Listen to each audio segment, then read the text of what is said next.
Você que acompanhou a primeira parte, se você não acompanhou, vai lá no nosso canal do YouTube, veja ele na íntegra, porque vamos falar sobre reforma tributária. O que está mudando? O que mudou? Vem agora que começa a segunda parte. Então, André, quer dizer que... E Paola, Marina, o cliente que vem aqui, né, os telespectadores que estão vendo a gente, ele precisa trazer todo o planejamento, não só de renda, de patrimônio, para que possamos montar um plano de ação. Não é simplesmente vamos montar uma road e está tudo certo. Exatamente. O buraco é mais embaixo, vamos dizer assim. Sem dúvida, exatamente. Eu acho que o principal ponto é saber distinguir a estrutura de planejamento tributário, patrimonial, que se adeque e que traz, né, de fato, ofereça de fato a vantagem que aquele empresário, que aquela pessoa vem buscar. Não existe... e a gente vê aí, né, várias notícias, vários artigos, da verdade, publicações. Nos últimos 2 meses era uma chuva no Instagram, no LinkedIn, só que fala nisso. E o pessoal vendendo essas estruturas de planejamento como uma receita de bolo. E não existe isso.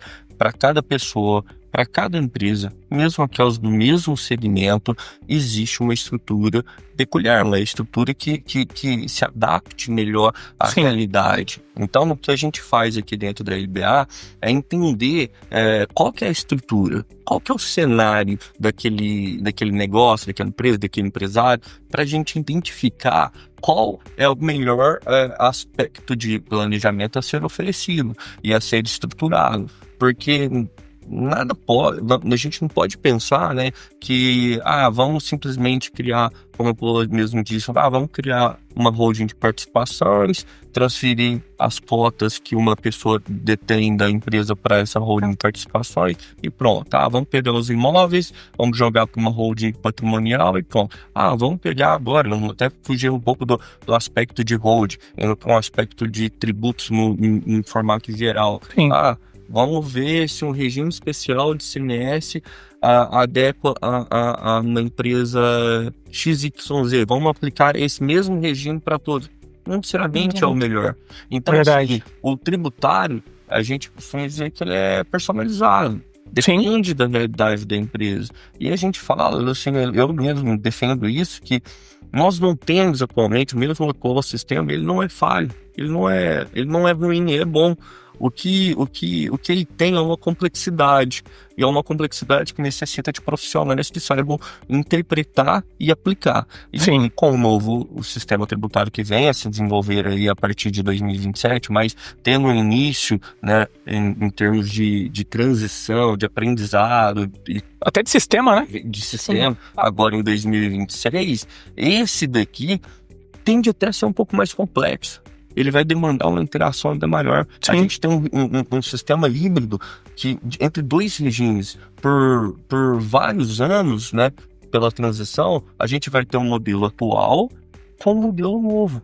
Coexistindo junto. Imagina a complexidade disso. Então, aquela linha de raciocínio que todo empresário tem, que os governantes criaram, de que é para simplificar e etc. Isso não existe. Talvez lá em 2033, quando todo mundo já tiver saturado desse regime, a gente vai pensar, tá simplificado. Então, assim, mas ser pessimista, André, com isso? Não, eu acho que o novo formato tributário, a tributação da alta renda, tudo que está vindo de novo, ele, ao mesmo tempo que aparenta ali, e de fato, o primeiro impacto é de trazer uma maior arrecadação e etc., mas quando você interpreta, ainda há mecanismos positivos, né? Exato, então assim...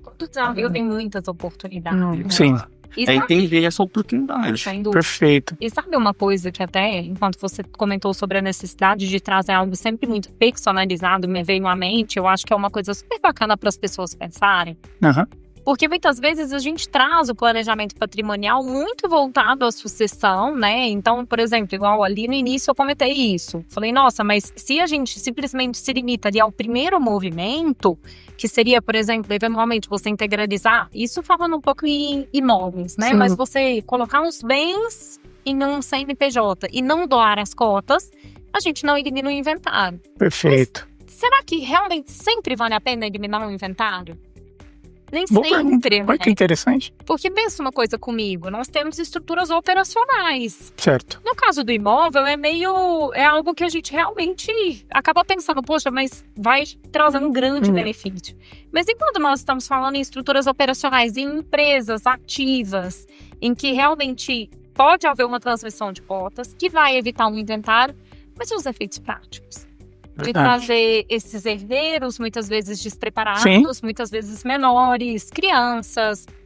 E tudo isso tudo tem que ser dimensionado. Então, eu acho que realmente essa personalização ela é muito importante. Até para evitar paralisações futuras pelas burocracias. Verdade. Você pensa assim, vou trazer o meu filho, ele é o menor e etc. A gente tem que estipular dentro dos contratos, dos acordos e demais. A regra do jogo, né? A regra do jogo. Mas justamente isso não fica travado no futuro. Que nada mais é que o planejamento. Exato. Então... E às vezes o pessoal pergunta assim, o que vocês fazem? E assim, se a gente for nominar todos os serviços que nós temos, são muitos, mas eu brinco. Planejamento. E muitas vezes planejar é não fazer nada. A gente até brinca. Boa. Vamos escutar. O que você tem pra fazer? Já tá assim, assim, assim. Tá, então, muito obrigado. Vamos. Que bom que você veio tomar um café conosco. Mas agora eu acho que o melhor é realmente não fazer nada. E eu vi também muita gente falando sobre os tributos que irão existir para as empresas que vão dar os seus profits, né, os seus lucros para as pessoas físicas, que até R$50 mil está isento.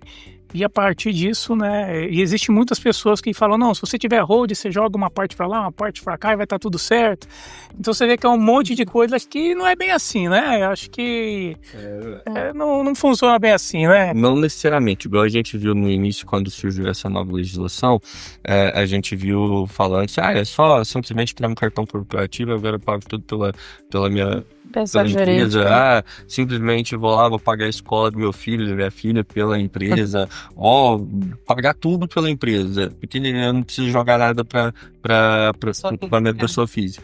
E assim, a própria grande erro. E a própria Receita Federal, ela já tem instrumentos de combater isso. Na verdade, a gente vem vendo, com o avanço até da tecnologia, da inteligência da própria Receita Federal, ela trazendo formas de fiscalização nesse sentido. E assim, se engane quem pensa que a Receita Federal é a mesma de um ano atrás, de 10 anos atrás, etc.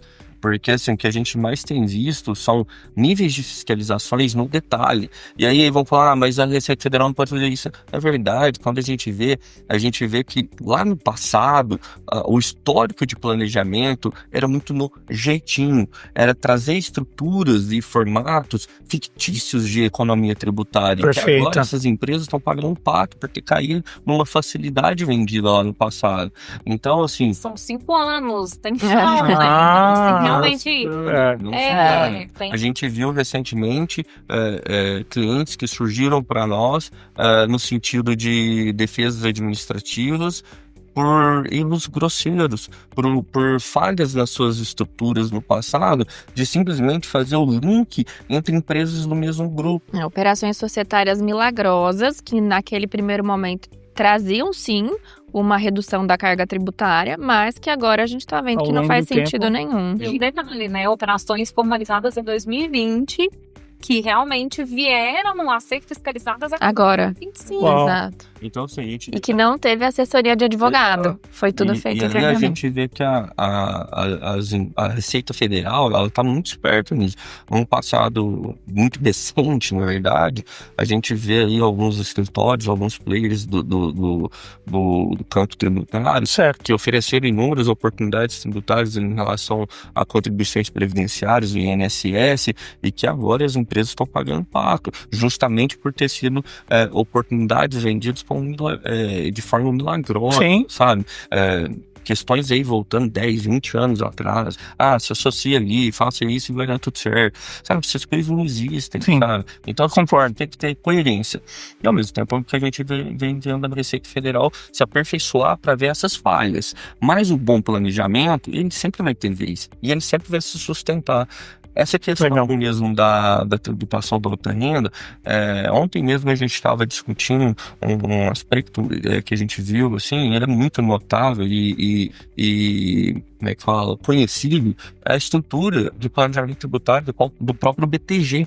O BTG, que tem as estruturas dele aqui no Brasil, ele também possui uma estrutura em Caimã, nas Ilhas Caimã, que é o BTG Caimã, em que simplesmente para não pagar imposto aqui dentro, ele faz uma despesa para lá, mas que existe coerência, existe o serviço, existe a realidade da operação. Não é simplesmente uma transferência de valores, não. E aí, lá, por que ele faz dessa forma? Porque lá é imposto zero. Sim.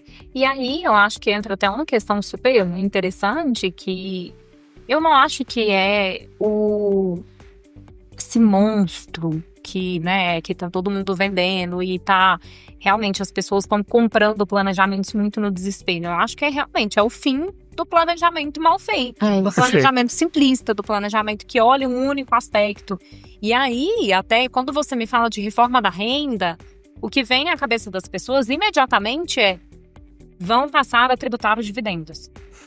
Mas a reforma da renda é muito mais do que isso. É muito mais amplo. Porque quando a gente até analisa o próprio projeto, né, a gente verifica o texto que foi aprovado, que a gente observa é que vai ser tributada a renda como um todo. E inclusive hoje, eu tive uma reunião, porque eu acho que o nosso maior desafio é olhar para os nossos clientes 360. Sim.